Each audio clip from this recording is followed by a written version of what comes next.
Me da muchísimo gusto, de verdad, que haya aceptado Diego dar un seminario. Es, es el doctor Diego Adolfo Alfaro Berea. Hizo su licenciatura en Matemáticas Aplicadas en el Instituto Tecnológico Autónomo de México, en el ITAM, en el año 2010. Tiene una maestría en Matemáticas Aplicadas y Estadística, con especialización en Matemáticas Computacionales Aplicadas en la Universidad de Stony Brook, la cual realizó en el 2011, y realizó también un doctorado en Stony Brook, en la Universidad de Stony Brook, en Ciencias Atmosféricas y Marinas en mayo de 2015. Y bueno, el día de hoy nos va a dar un seminario. No tengo aquí el título, pero ahorita nos presenta el título. Y pues muchísimas gracias, Diego, bienvenido. Este es parte de los esfuerzos para tener una capacitación permanente y un intercambio dentro del personal del Servicio Meteorológico y con nuestros amigos, que son muchos, y colaboradores con quienes tenemos intereses en común. Pues adelante. Perfecto. Bueno, muchísimas gracias por la oportunidad de hablarles un poco de mi trabajo, y vamos a ver, ahí estamos. Bueno, muchísimas gracias por la oportunidad.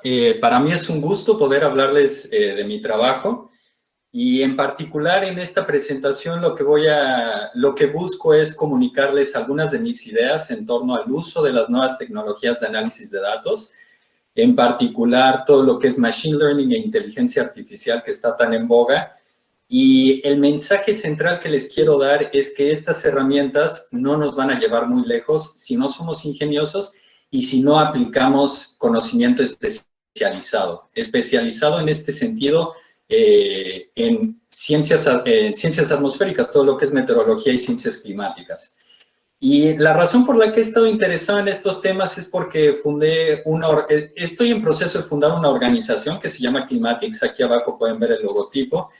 Y nosotros a lo que nos dedicamos es a procesar datos meteorológicos y climáticos de diversas fuentes para generar servicios de información a la medida de los usuarios. Ya hablaré un poco más al respecto. Pero bueno, aterrizándolo a la presentación, estamos sacándole jugo a los datos satelitales y las salidas de modelos. Y para aterrizar este tema voy a apelar a dos ejemplos, uno de tormentas severas y otro de modelos agrícolas, con lo cual espero poder ilustrar el enorme potencial de las nuevas tecnologías de análisis de datos. Así que hablemos un poco más de qué se trata esta presentación, y en particular el hecho de que todos creemos que sabemos de la importancia del análisis de datos, pero a veces hay sutilezas, hay algunos detalles que pasamos por alto, principalmente porque estamos bombardeados continuamente con información que simplifica el problema, información que nos dice continuamente la clave está en amasar datos. Esto ha permeado en la cultura popular, lo vemos en los memes, lo vemos en las redes sociales, en las noticias. Google, Facebook llegaron a formarse con gran cantidad de datos. Y no sé si les ha pasado que buscan en las redes sociales algo que tiene que ver con estadística o análisis de datos, y después los empiezan a bombardear con cursos de ciencia de datos. ¿Quieres ser el próximo Steve Jobs? Toma este curso de ciencias de datos. Y muchas veces estos cursos pueden ser muy útiles, pero creo que también pueden darnos la sensación falsa de que con ello vamos a resolver todos nuestros problemas, porque la ciencia de datos es una herramienta. No es un fin en sí mismo. Al igual que el cálculo diferencial es una herramienta muy útil y que puede añadir mucho valor, la ciencia de datos puede ser muy útil, pero necesitamos tener una aplicación de gran valor añadido para sacarle jugo. Y en el caso particular de meteorología, esto es mi experiencia particular, no sé si todos coincidan, pero a los meteorólogos nos encanta quejarnos por la falta de datos. Y creo que no solo a los meteorólogos, a todos. Y yo he sido culpable. Aquí muestro del lado izquierdo una imagen que muestra la red de radares de Estados Unidos. Es una red muy completa. Y del lado derecho, esto lo saqué de la página del Servicio Meteorológico. En México hay pocos radares. y definitivamente a mí en algún momento me hubiera encantado ver más datos, pero creo que es muy útil detenernos a pensar qué podemos hacer con lo que tenemos, y de eso se trata esta presentación. Además hay que considerar el costo de estos datos meteorológicos, no son como los datos de rastrear accesos a una página de internet, esto es muy diferente. Lo mismo con estaciones meteorológicas en superficie. Yo he escuchado que hay gente que ha mencionado que los registros no son tan extensos. Aquí se puede ver México en amarillos, donde el registro histórico se extiende 60 años más o menos a la fecha de la elaboración de esta gráfica, mientras que para Estados Unidos, Europa, Japón, India, el registro se extiende más de 100 años, y eso tiene implicaciones como que no podremos usar las mismas metodologías que se emplean en esos lugares, y eso lo tenemos que tomar en consideración.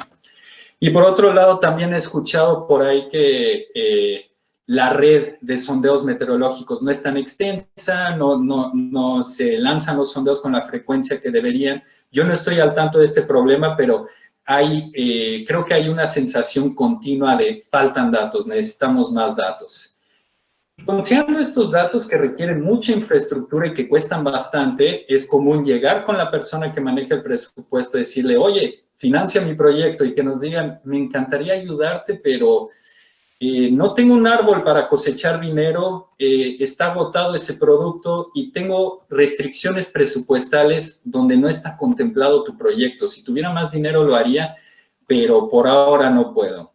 Y esto no es causa, lo que voy con esta presentación es que no deberíamos irnos a nuestras casas y lamentarnos por la falta de datos. En esta era, realmente una pregunta que nunca deberíamos dejar de hacernos es, ¿en verdad necesitamos más datos? Y algo que es muy común es que pensemos que el principal cuello de botella está en el poder de cómputo y la recolección de datos. Todo el tiempo estamos diciendo, si mi modelo tuviera mayor resolución, si tuviéramos más satélites, que los satélites tuvieran más sensores.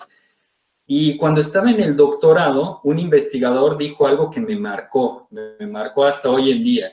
Y eso es que en la actualidad el gran cuello de botella en meteorología y ciencias climáticas está en el análisis de datos. No en la generación de datos por herramientas computacionales o la recolección de datos por sensores remotos, sino en el análisis de estos. Y esto no es solo un comentario de un investigador aislado. Hay incluso estudios que estudian el analytical bottleneck en ciencias climáticas, y este es el cuello de botella para análisis de datos. Y lo que vemos aquí en el abstract es que mencionan que hay una brecha entre la tasa a la cual se producen datos y la tasa a la cual se genera conocimiento científico con esos datos. Y aquí lo más importante es que si seguimos generando datos sin poder analizarlos, esta brecha solo va a crecer, no se va a disminuir. Y tenemos siempre que tener en mente que la finalidad no son los datos, es el conocimiento. Por eso comparto esta cita: The purpose of computing is insight, not numbers. Los números por sí solos, el cómputo por sí solo, no nos va a llevar a ningún lado. Y para ejemplificar esto con una gráfica, les comparto esta imagen que me encontré. Primero, tomen en cuenta este primer enunciado que dice, nuevos datos crecen exponencialmente. Realmente en esta gráfica no se puede ver ese crecimiento exponencial de los datos. Lo que tenemos aquí es, ahí está. Lo que tenemos aquí en el eje de las X son los datos, no se ve ese crecimiento exponencial, entonces podemos decir que en el eje de las X está el tiempo, que es proporcional al logaritmo de los datos, con lo cual ya está ese crecimiento exponencial. Y se muestran dos escenarios donde en el eje de las Y tenemos el valor que generan esos datos. Y se muestran estos escenarios, uno con la línea azul, donde el valor crece exponencialmente, y otro con la línea roja, donde el valor crece linealmente. Y este escenario de la recta azul es un caso donde el valor crece de manera proporcional a los datos, porque los dos crecen exponencialmente. Y eso quiere decir que cada dato que estamos recibiendo aporta el mismo valor que los datos que recibíamos anteriormente. Entonces, en ese caso, podría valer la pena seguir investigando, seguir amasando datos. Pero la recta roja es un escenario totalmente distinto. Acá estamos obteniendo datos a una tasa exponencial, pero el valor crece linealmente. lo cual quiere decir que la utilidad marginal de estos datos es decreciente. Cada dato nuevo me genera menos valor. Y entonces, en este caso, realmente nos debemos preguntar si deberíamos invertir para generar más datos. Y teniendo esto en cuenta, si nos encontramos más cercanos a la recta roja, que creo que es el caso en muchas situaciones, una estrategia que deberíamos abordar, en lugar de buscar más datos, como nos están diciendo por todos lados, deberíamos buscar acortar esta brecha y aprender cómo analizar esos datos. Entonces, con eso motivo la pregunta, ¿le estamos sacando jugo a lo que tenemos? Y bueno, ¿qué es lo que tenemos? Por un lado, tenemos muchísima información satelital global y salidas de modelos también globales, un montón de datos que están en mallas y que provienen de muchísimos centros altamente capacitados que usan las últimas tecnologías para proveer la mejor información. Y entonces, considerando toda esta nueva movida de inteligencia artificial para sacarle provecho a los datos, podríamos decir que el uso de herramientas inteligentes para análisis de datos puede ser una estrategia efectiva y eficiente para añadir valor. Pero a mí no me gusta plantearlo de esta manera y este es el punto central de esta plática. Las herramientas no son tan inteligentes. Lo que necesitamos es hacer un uso inteligente de las herramientas de análisis de datos y eso puede ser una estrategia efectiva y eficiente para añadir valor. Entonces, bueno, habiendo mencionado todo esto de las nuevas herramientas de análisis de datos, algunos podrían sentirse un poco decepcionados de haber decidido estudiar meteorología, pensando, ¿por qué no estudié ciencia de datos? Es lo que está en boga. Y algo que en lo que quiero ser muy enfático es que el meteorólogo tiene mucho que aportar. Y la razón es que la inteligencia artificial no es tan inteligente aún. Si nosotros tomamos el algoritmo más sofisticado del mundo y lo alimentamos con todos los datos del mundo y le pedimos que nos dé una estrategia de políticas públicas para mitigación de los efectos del cambio climático, lo más probable es que no obtengamos nada. Lo más probable es que destinemos muchos recursos para obtener algo que no tiene ni siquiera sentido. Para sacarle provecho a estas herramientas, y pueden ser algoritmos mucho más simples que los más sofisticados, el chiste es tener conocimiento especializado en meteorología que guíe estas nuevas herramientas y con eso vamos a generar valor. Y otra cosa importantísima en cuanto al conocimiento especializado es estar muy conscientes del contexto en el que estamos inmersos. Y en esto puede ser muy abrumador ver mucha literatura de machine learning, inteligencia artificial, redes neuronales, todo esto, y toparnos con el hecho de que no tenemos suficientes datos. A mí me ha pasado eso con mi proyecto de modelación de cultivos, del que les hablaré más adelante, y puede ser realmente frustrante, pero no necesariamente es un camino sin salida. A veces puede parecer que tenemos herramientas muy rudimentarias, que no tenemos mucho para salir adelante. Por aquí les muestro dos imágenes, una de Stonehenge y otra de los en la Pascua, porque estos son símbolos de lo que pueden lograr culturas, civilizaciones con pocos recursos. Estos logros maravillaron y apantallaron a civilizaciones que se consideraban mucho más avanzadas tecnológicamente y nos dejaron preguntas que siguen hasta hoy en día. ¿Cómo lograron hacer eso? Entonces, el ingenio, el conocimiento nos puede ayudar a lograr maravillas. Otra cosa que, en mi opinión, a veces se pasa por alto es el valor de escuchar al usuario.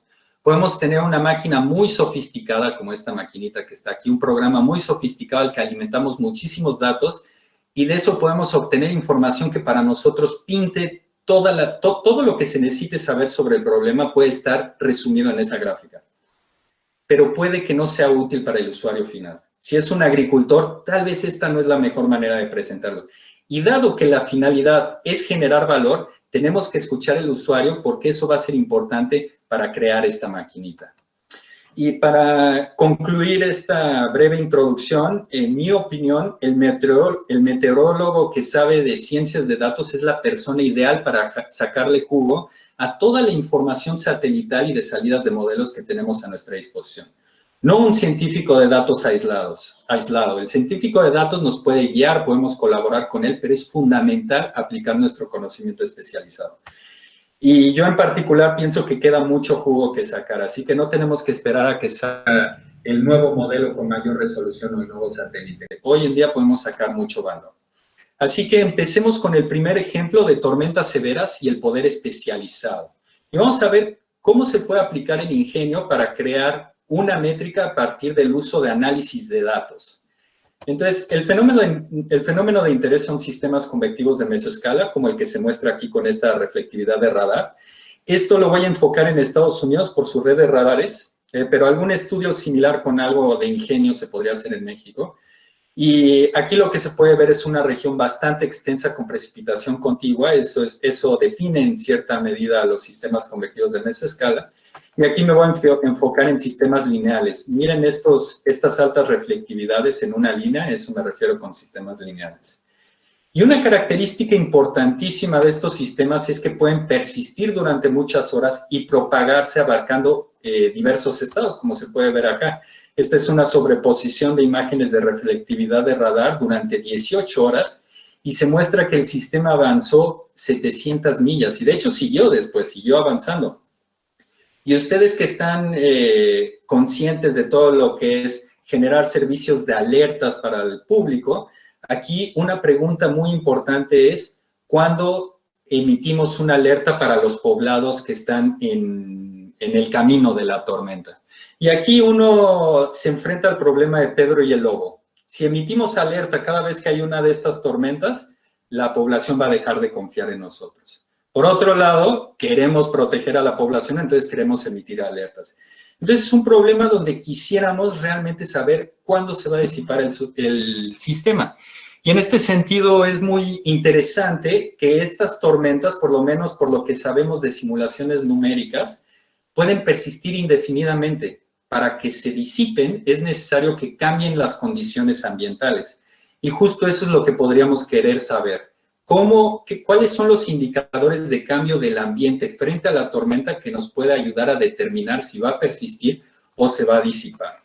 Y la importancia de este problema se puede ver en esta gráfica. Los puntos azules indican reportes de daños por vientos severos en superficie. Entonces la tormenta fue muy desastrosa. Esta es la trayectoria que les mostré y siguió generando destrozos en su camino.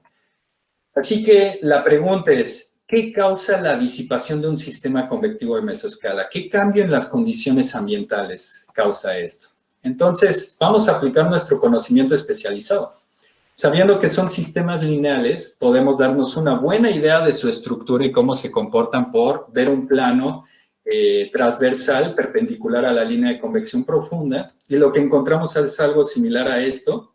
El área asombrada aquí es la zona de convección profunda y precipitación intensa, son los rojos en la imagen de reflectividad de radar, y atrás, aquí del lado izquierdo, está la zona de precipitación estratiforme, todos esos amarillos que precipita continuamente mucho, una lluvia más ligera, y algo interesante de estas tormentas es que esta precipitación induce una corriente en la parte trasera y causa enfriamiento latente para generar una piscina fría en superficie, una especie de corriente de densidad que es la que genera nuevo ascenso, nuevas tormentas convectivas, y es la que ayuda a que las tormentas se propaguen durante varios kilómetros. Y entonces surge la pregunta, ¿por qué se organiza en una dirección y no en otra? Y eso tiene que ver con la cizalladura del viento. Este es un componente fundamental para que se organicen las tormentas. Así que vamos viendo que necesitamos la estructura vertical de los vientos, y no solo eso, como en todo sistema convectivo, vamos a necesitar saber algo de inestabilidad convectiva. Y con esa información podríamos irnos por el mejor elemento que tenemos para ver perfiles verticales, que son los sondeos meteorológicos. Y Estados Unidos tiene una red decente de sondeos meteorológicos, y entonces nuestro estudio podría basarse en identificar varias de estas tormentas y analizar el ambiente cuando todavía está madura, y después analizar el ambiente cuando se empieza a debilitar y a disiparse, y comparar los índices y ver cómo cambian de un estadio a otro. Pero nos enfrentamos a un problema. Los sondeos se lanzan cada 12 horas, en algunos casos más frecuentemente, en otros menos, y es casi imposible tener una tormenta que esté cerca de un sondeo en su etapa madura y después vuelva a estar cerca de otro sondeo en su etapa de disipación. Así que en este caso nos faltan datos.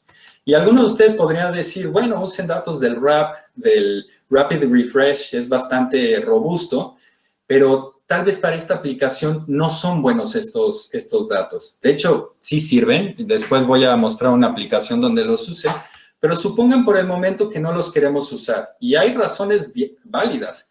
Comparando con el sondeo observado, vemos que RAP suaviza mucho los campos y vemos que hay diferencia en la inestabilidad. Esta área de aquí es mucho mayor en RAP que en el observado. Así que estamos necios con que queremos sondeos, vamos con la NOAA o el Servicio Meteorológico Nacional y decimos, dame más datos, por favor, es en el interés de la sociedad. Y nos va a decir, quisiera, pero tengo un presupuesto limitado y no estás en mis prioridades. Y nos vamos enojados a nuestras casas, no hay mucho que podamos hacer. O podríamos detenernos a pensar, ¿realmente necesitamos más datos? Y entonces aquí aplicamos el ingenio y pensamos en el problema un poco más detalladamente. Y determinamos que lo que buscamos son indicadores que distingan la manutención, sistemas maduros que se van a mantener en el tiempo, versus la disipación en un sentido estadístico. No tiene que ser la misma tormenta en un estadio y después en otro. Pueden ser varios fenómenos en distintos días, independientes unos de los otros, pero sí hay algo que es fundamental para que se mantengan y que al cambiar se va a disipar la tormenta, podríamos ver eso en el sentido estadístico comparando sistemas maduros y sistemas disipándose. Entonces podríamos identificar un montón de tormentas, algunas van a ser maduras y otras van a estar disipándose al encontrarse con un sondeo de proximidad. Y la idea es, de esos sondeos de proximidad, analizar varios índices, y aquí está la distribución estadística de un índice en un diagrama de caja, y vamos a comparar cómo se ve esa distribución de los índices para el sistema maduro y cómo se ve para el sistema que se está disipando. Y si hay una diferencia entre los dos, ahí podríamos hacer un caso de que ese índice es relevante para la disipación de las tormentas. Entonces, en 2007, Conilio y colaboradores identificaron más de 600 sistemas convectivos de mesoescala, de los cuales 300 pasaron por un sondeo de proximidad. Y los sondeos de proximidad son sondeos que están en la trayectoria de la tormenta, considerando su movimiento, y que se lanzan no más de un determinado tiempo antes de que pase la tormenta. Bueno, de esos 300 sistemas que pasaron por un sondeo de proximidad, 96 estaban en la etapa madura y 115 disipándose. No son muchísimos datos, pero tal vez no necesitamos más. Tal vez con eso podemos hacer un buen estudio.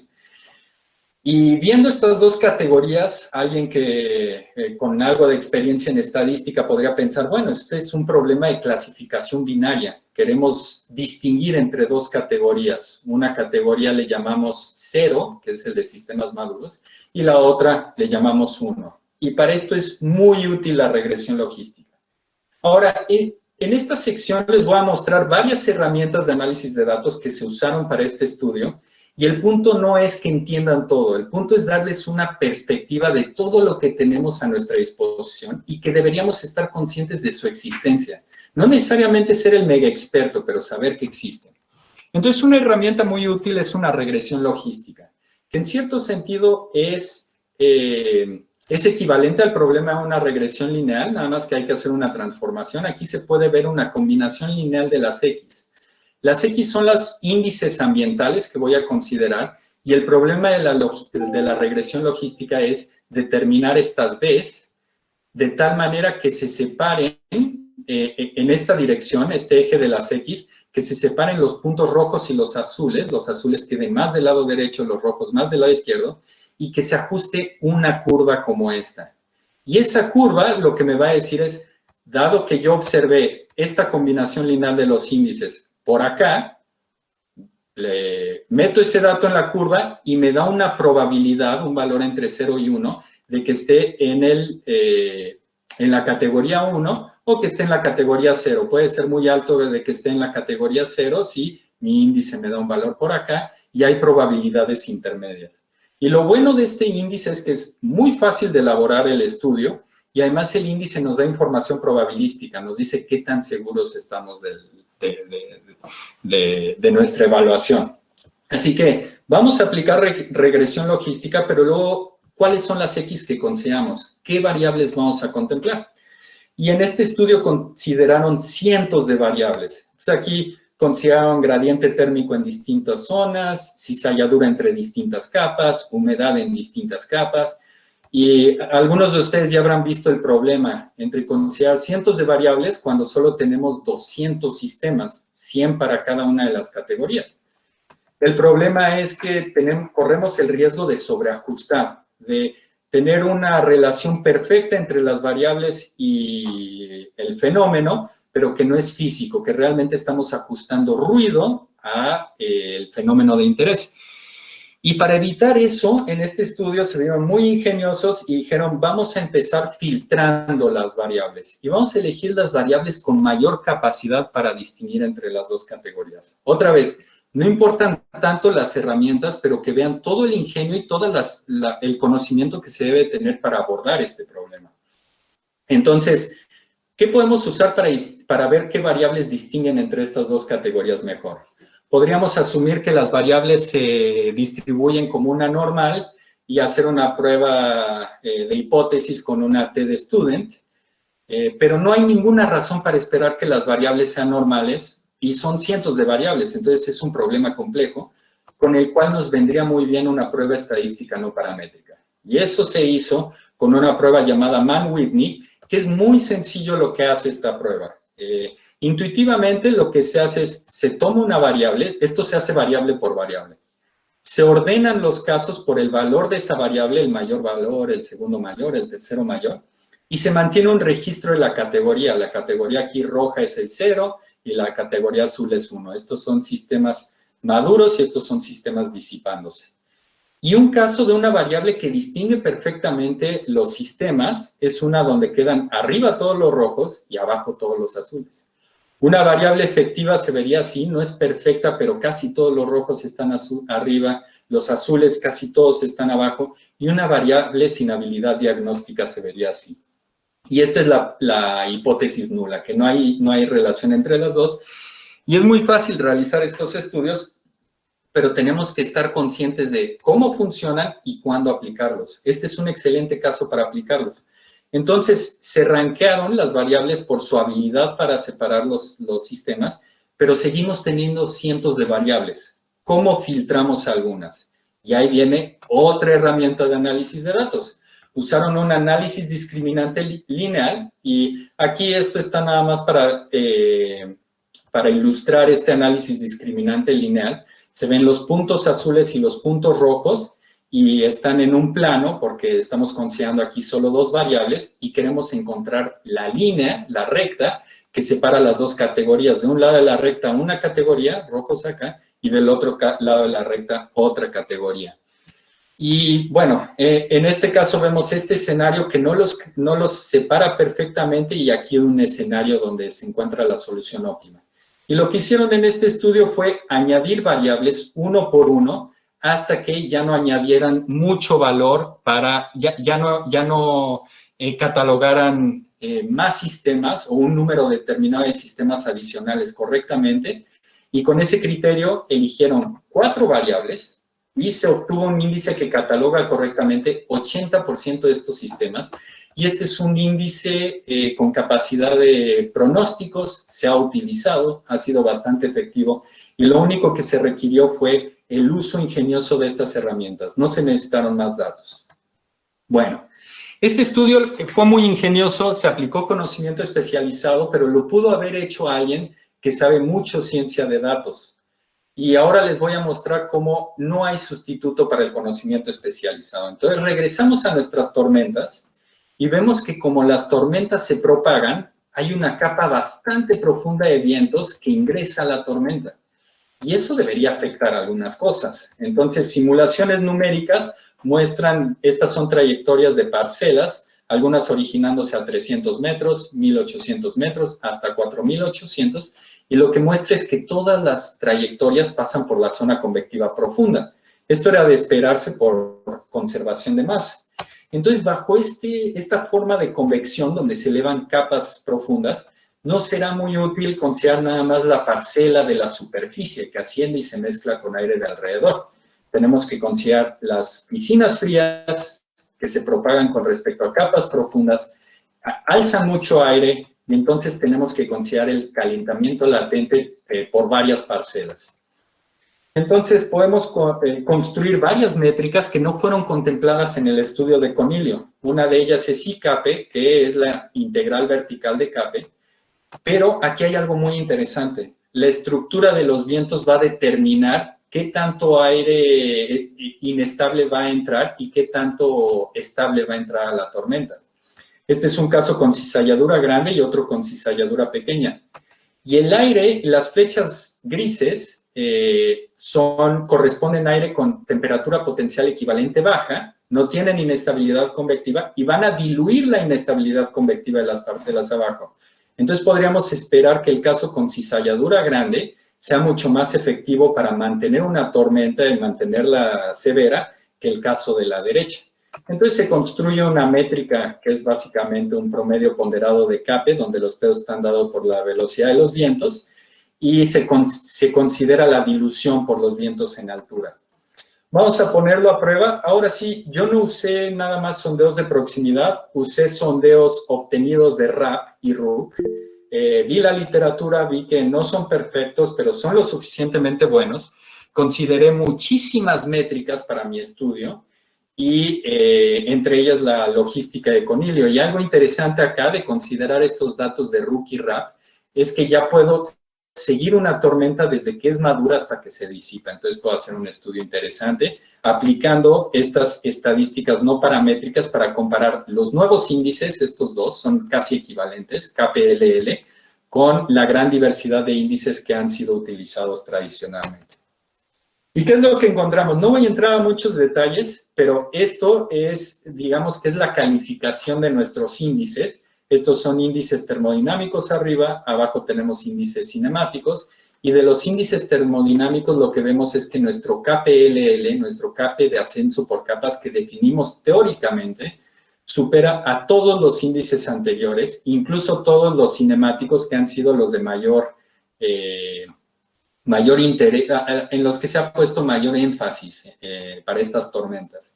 Incluso le ganamos al de Conilio. Entonces, lo que quiero que se lleven a casa es que no hay sustituto para el conocimiento especializado. Si utilizamos nuestro conocimiento de tormentas, de tiempo severo, no vamos a ser sustituibles por alguien que sabe análisis de datos, aunque nosotros deberíamos saber lo más posible sobre estas nuevas herramientas.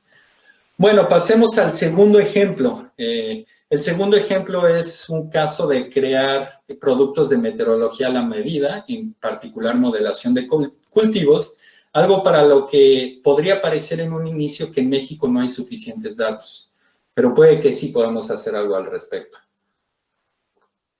Para poner el problema en contexto, esto capaz que sale sobrando, pero el sector agrícola todos sabemos que es altamente dependiente de factores meteorológicos. Y según la Evaluación Nacional Climática de Estados Unidos, se requieren innovaciones sustanciales para garantizar que la capacidad adaptativa del sector agrícola pueda hacer frente a la variabilidad y el cambio climático. Y México no es excepción. En México, el 75% de las unidades agropecuarias reportan pérdidas por causas climáticas, pero solo 6% de ellas solicitan aseguramiento. Y este es un problema que ya ha sido evaluado y se ha determinado que el pequeño aseguramiento no es solo porque no tienen acceso a estos servicios, porque muchas veces pensamos en los pequeños productores. No es solo eso, es porque las primas de seguro son carísimas porque no hay suficiente información para evaluar el riesgo. Y este es un caso donde servicios meteorológicos nos pueden ayudar a mitigar riesgos para la seguridad alimentaria.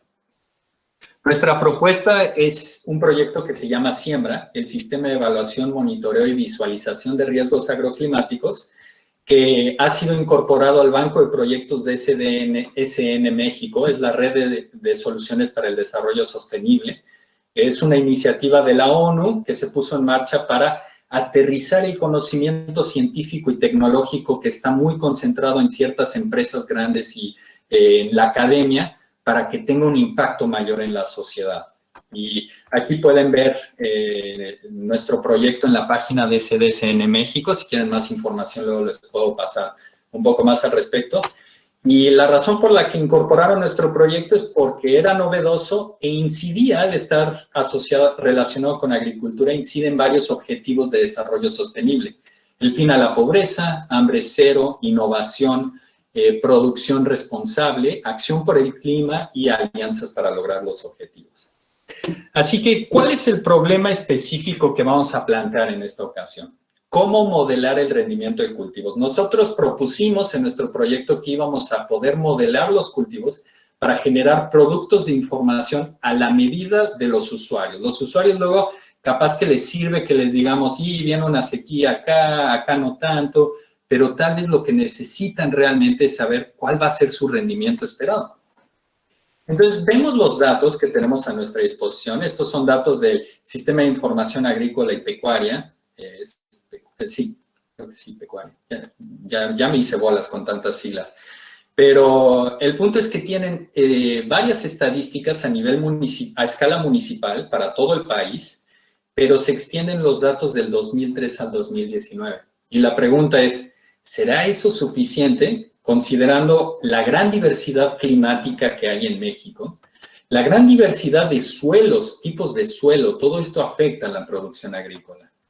La diversidad en prácticas agrícolas que están dispersas por todo el territorio, donde hay diferencias en la aplicación de fertilizantes, fecha de siembra que puede tener un impacto enorme, variedades que se cultivan, y todos estos factores dan lugar a diferencias enormes en los rendimientos a escala nacional. Aquí podemos ver Jalisco, el principal productor de maíz grano de riego en el ciclo primavera-verano, tiene rendimientos de más de 6, por ahí de 7, 8 toneladas por hectárea, mientras que muchas partes del territorio tienen menos de una tonelada por hectárea de rendimiento. Y esto refleja lo complejo que es el problema, un problema que nos puede volver locos si no tenemos una buena estrategia.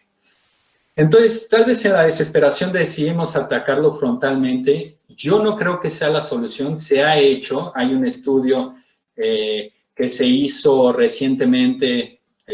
No voy a decir que el estudio está necesariamente mal hecho, pero yo sí pienso que se tienen que reconsiderar algunos resultados. Y lo que hacen en este estudio es analizar el vínculo entre el rendimiento del maíz y muchas variables climáticas.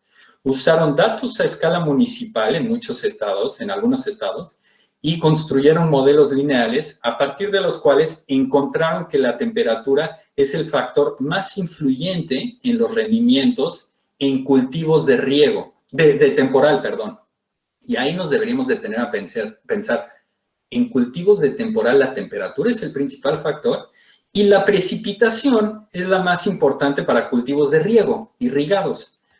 Y eso ya levanta algunas banderas rojas, a mi parecer, y esto va contra toda la literatura que yo he leído. Los autores no mencionan estudios que vayan en línea con esto para México, y creo que es algo que se tiene que contemplar, especialmente por la metodología que usaron. Ellos usaron modelos lineales con efectos mixtos. Entonces, es como una regresión lineal, pero se consideran efectos que están fuera del modelo para los cuales se ajustan los niveles. Entonces, cada color sería un municipio, porque ellos consideraron que los efectos a ajustarse son los municipios, y se arman regresiones en conjunto, considerando ese ajuste.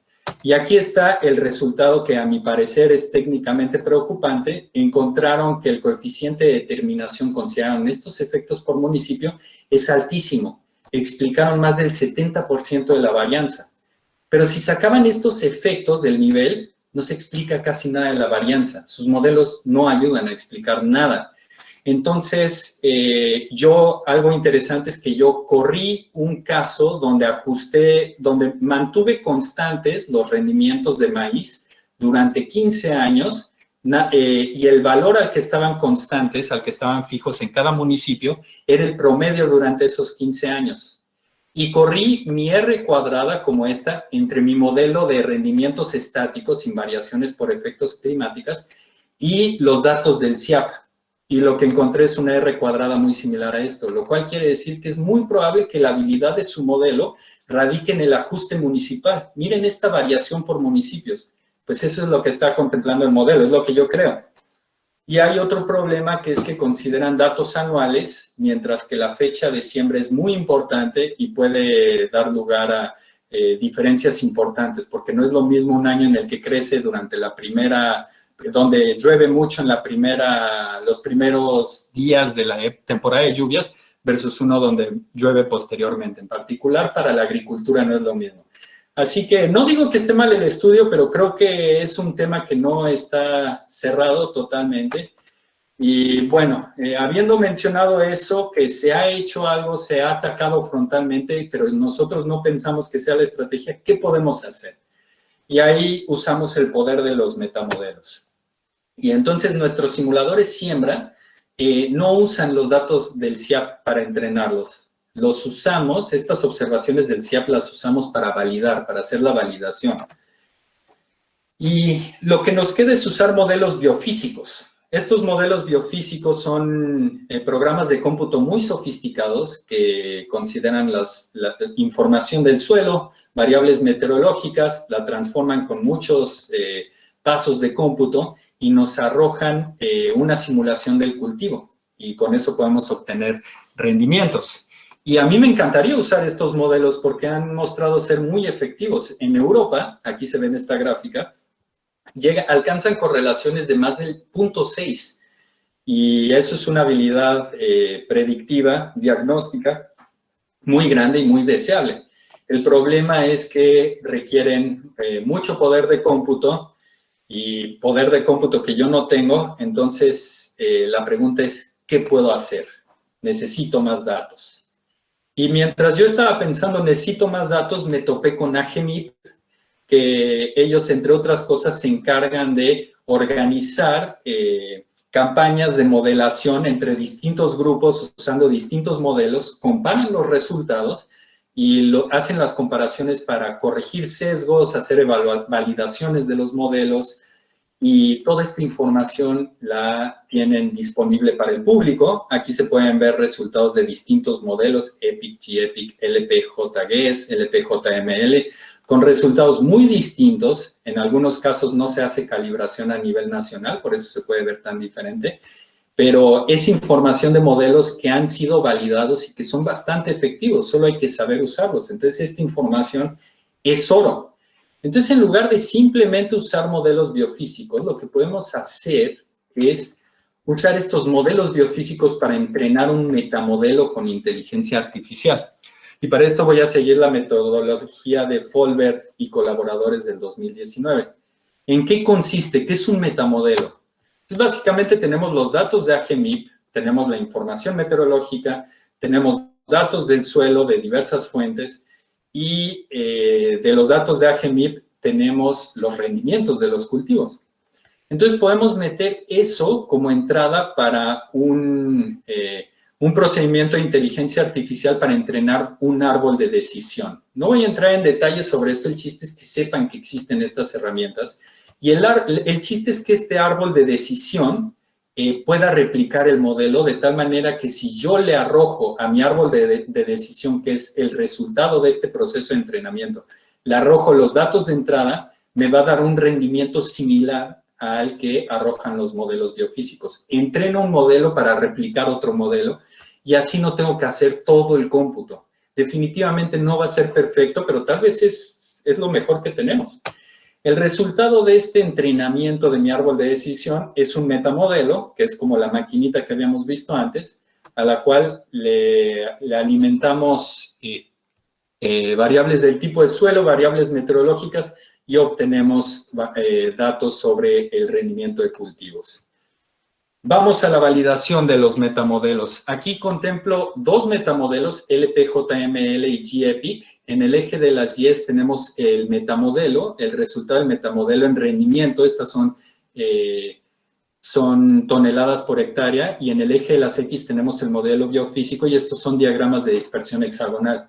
El color de los hexágonos corresponde al número de puntos que entraron en esa área. Como son tantos puntos, pues es mejor visualizar los datos de esta manera. Y podemos ver coeficientes de correlación de 0.96, casi 1, 0.97, 0.93. Así que mis modelos replican muy cercanamente estos metamodelos. Y una cuestión muy importante acá es, para esta validación no usé los datos que usé para entrenar mi modelo. Dividí mi muestra y entrené con unos datos y validé con otros. Así que esto es bastante robusto. Y bueno, ustedes me preguntarán, ¿y tú qué sabes de cultivos? ¿Dónde está tu conocimiento especializado del que tanto has hablado? Y eso es cierto, yo sé algo de meteorología, no de cultivos, pero me he metido a la literatura, no son tan complejos estos modelos. Lo más importante es que si bien habrá detalles finos que se deben considerar, y esto se puede mejorar seguramente, no es difícil encontrar algunas variables aquí que son fundamentales y que sirven para crear un producto a la medida de nuestras necesidades y para calibrarlo a la realidad de México. Pero hace falta validar esto. Necesitamos ir a los datos del CIAP y ver cómo nos va en simulaciones a escala municipal. Para eso incorporamos información del suelo e incorporamos fechas agrícolas del INIFAP. Calibramos nuestros modelos ajustando la media y la varianza a niveles observados. Esto de calibrar la media es similar a esto de los modelos con efectos mixtos que les mostré anteriormente. Y finalmente usé datos que provienen de ERA 5 para este estudio. ¿Cuáles son los resultados? Aquí podemos ver en este mapa la correlación lineal entre los rendimientos simulados entre el 2003 y el 2018 y los rendimientos reportados por el CIAP. Recuerden, estos modelos fueron entrenados independientemente de los datos, aunque sí fueron calibrados, pero fueron entrenados independientemente de estos datos del CIAP y vemos correlaciones en áreas muy extensas, arriba de 0.45, así que no le va tan mal al modelo. Y una mejor perspectiva se adquiere cuando agregamos los datos a escala municipal, porque ahí se considera el peso mayor que tienen los principales productores. Y se puede ver que en muchos municipios tenemos un coeficiente de correlación bastante alto, es decir, explicamos muchísimo de la varianza, con todo y que no estamos considerando cambios en prácticas de cultivos, es decir, cambios en uso de fertilizantes, uso de variedades, pestes no están contempladas. Esto es solo la información meteorológica. Así que creemos que los resultados son muy buenos. Y más aún si nos vamos de estos datos agregados a escala estatal, ver cómo se ve la evolución temporal. En azul está nuestro simulador siembra. Por cierto, estos simuladores por el momento contemplan 2 modelos biofísicos. El chiste es incorporar más para hacer simulaciones más robustas.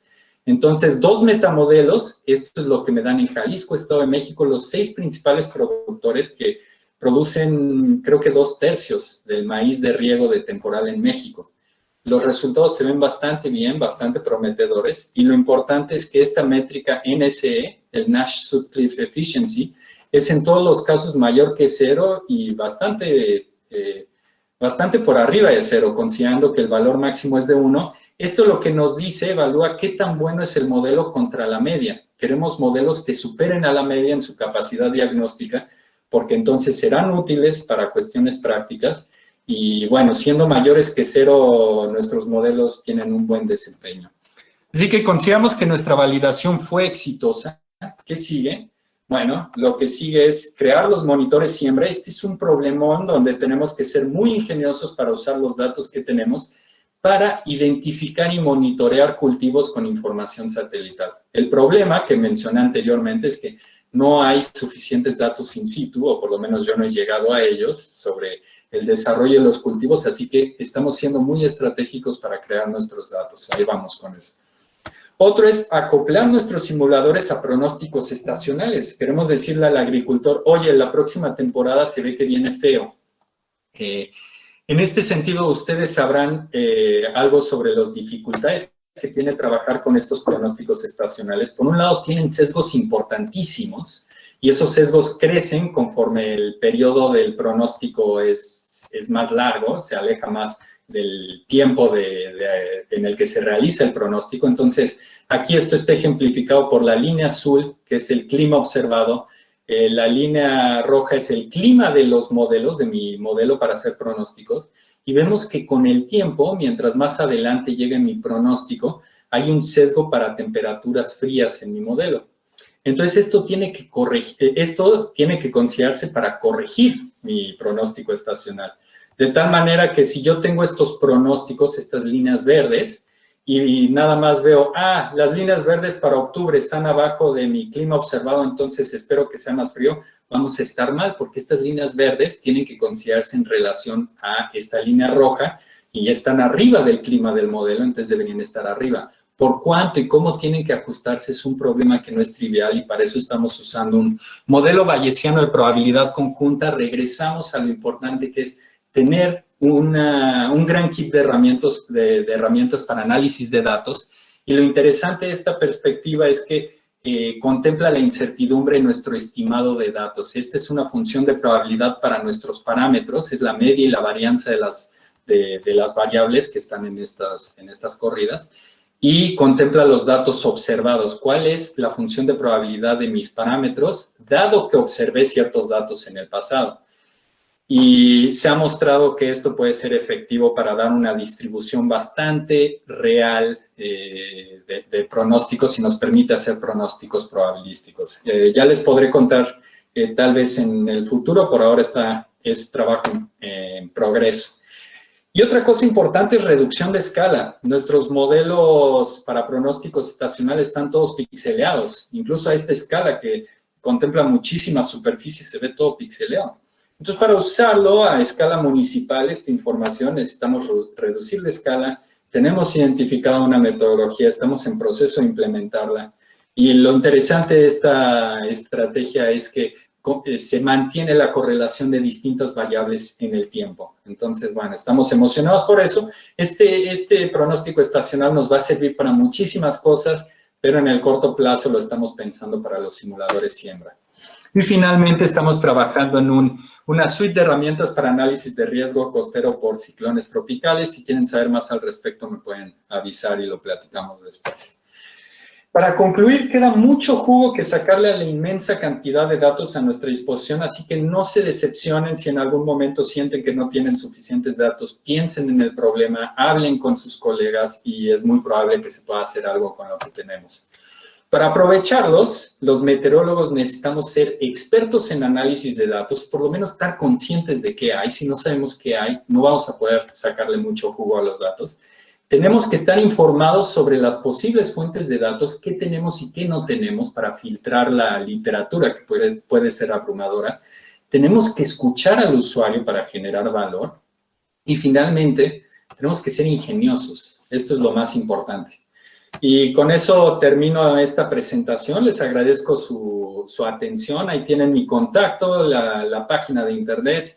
Si están interesados en los objetivos de desarrollo sostenible, SDSN, lo que sea, pueden acercarse a nosotros, pueden acercarse a SDSN México. Aquí está el logotipo. Y bueno, espero que haya sido de utilidad para ustedes. Bueno, pues muchísimas gracias. Nos queda tiempo para un par de preguntas. Pueden, quien quiera hacer alguna pregunta, levantar su mano. Ahí tienen su manita para indicarlo, por favor. Sí, doctor Zavala, aquí. Adelante. Sí, Diego, muchas felicidades por tu presentación. Excelente, yo creo que nos abre el panorama para muchas cuestiones que aquí en el Servicio Meteorológico Nacional y bueno, con el apoyo del doctor Zavala que nos estaba impulsando, pues lograr estas aplicaciones de la parte meteorológica, climática hacia el sector agrícola, que es muy importante. Dos preguntas, en dónde, quizá me distraje un poquito, pero ¿en qué parte de tu algoritmo metiste las condiciones meteorológicas para la cuestión de los modelos de rendimiento? ¿Dónde se ve reflejada? Y si en eso usaste información de aquí del Servicio Meteorológico, de nuestras redes de medición, si está ahí incluida. ¿Y cómo es que esto se logra extrapolar a nivel municipal? Sería ahí la primera pregunta. Y bueno, la otra también va orientada a que cómo puedes considerar el impacto de fenómenos extremos en rendimientos de cultivos, dado que estos ocurren vaya, cómo nos podríamos predecir, ¿no? Para poder decir, oye, en estas regiones sí va a estar los rendimientos en estas escalas, pero pueden ser afectados por estas situaciones, ¿no? Meteorológicas. Gracias, Cambio. Perfecto. Excelentes preguntas, muy buenas observaciones. Entonces, en cuanto a cuándo consideramos información meteorológica, la consideramos en dos pasos. El primer paso es para entrenar el modelo, los metamodelos a partir de la información de los modelos biofísicos, y eso es con información de unas campañas de simulación que contemplan clima pasado y, bueno, condiciones meteorológicas pasadas y futuras ante distintos escenarios de cambio climático. Son parte de un esfuerzo muy grande para simular muchas cosas más allá que tienen que ver con cambio climático, que se llama ECMIP, es para aterrizar cuestiones climáticas a diversos sectores. Uno de esos sectores es el agrícola, y yo usé los datos que se usaron para correr el modelo agrícola para entrenar mi metamodelo. Entonces, fui consistente en ese sentido.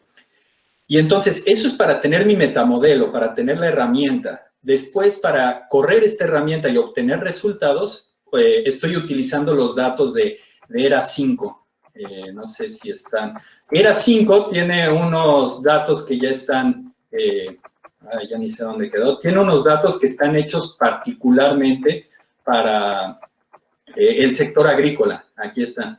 Así que utilicé esos datos para la validación y ahora estoy contemplando utilizar datos de pronósticos estacionales de Copernicus. Bueno, son del centro europeo, distribuidos por Copernicus, y la idea es, a partir de esa información, generar los pronósticos de cultivos. Entonces, la información meteorológica se usa en distintas etapas, y la otra cosa es, no he usado datos del Servicio Meteorológico Nacional, pero definitivamente sería como un siguiente paso para refinar el producto que tenemos. Y en cuanto a la segunda pregunta, para analizar, no sé si la entendí bien, pero me dio la sensación que el punto es cómo podemos incorporar factores externos. No sé si con externos podrían ser factores que van más allá de lo que estamos haciendo en México, o si sean factores que van más allá de lo que contemplan los modelos como plagas. En el sentido de incorporar otros factores como plagas, necesitamos hacer más desarrollo y necesitamos más mentes trabajando en eso. Yo no tengo una respuesta clara. Y en cuanto a factores de fenómenos lejanos que pueden impactar en el clima local, una de las aplicaciones que tenemos para los simuladores es, como el simulador, lo único que necesita son variables meteorológicas, podemos correrlo para años el niño, para años con la niña, y en lugar de nada más ver los efectos del niño o la niña en precipitación en el norte de México, por ejemplo, podríamos ver el efecto del niño o la niña en los rendimientos de cultivos. Entonces, sería ya factores climáticos que tienen teleconexiones asociadas, y podemos aterrizar eso. No sé si contesté tus preguntas bien, pero... Sí, muy bien. Gracias, felicidades. Gracias. Tenemos también una pregunta de Maureen Fonseca, por favor. Hola, estuvo muy interesante la charla. Mi pregunta más que todo era como, ustedes, ¿esta presentación va a estar disponible en algún lado? ¿O la grabación de la charla? Bueno, si el presentador lo autoriza, se ponen públicas. Esa es más o menos la política de todos los seminarios y cursos que impartimos, ¿no? Muy bien. Pues se nos acabó el tiempo. Muchísimas gracias a Diego. Creo que ha sido muy, muy ilustrador, muy interesante la plática, y él nos ha puesto su correo para que quienes estén interesados en mantenerse en contacto con él lo hagan, y pues les agradecemos muchísimo el haber atendido este seminario.